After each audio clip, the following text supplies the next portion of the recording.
पाहत आहोत विश्वविनायक न्यूज, ग्रामीण जनतेचा बुलंद आवाज। शहर परिसरातून वाहणाऱ्या गोमाई नदीवरील पुलावर सध्या भीषण वाहतूक कोंडीची समस्या निर्माण झाली आहे।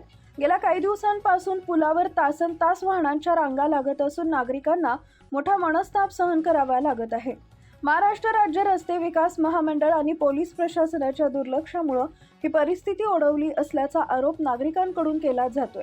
गोमाई नदीवरील पुलाची अवस्था दिवसेंदिवस खालावत चालली आहे। पुलावरील खड्डे, अरुंद रस्ता आणि वाढती वाहतूक यामुळे परिस्थिती अधिकच बिकट बनली आहे।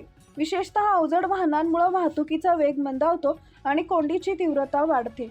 वाहतूक सुरळीत ठेवण्यासाठी आवश्यक त्या प्रमाणात पोलीस बंदोबस्त नसल्याचंही नागरिकांचं म्हणणं आहे।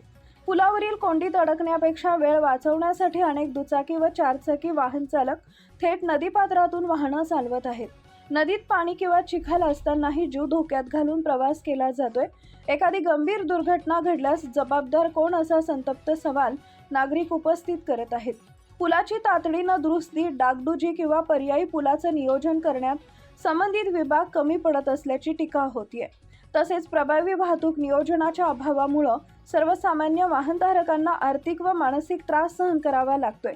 तासनतास पुलावर अडकून पडल्यामुळे इंधन वाया जातं, वेळ वाया जातं आणि कामकाजावर परिणाम होतो।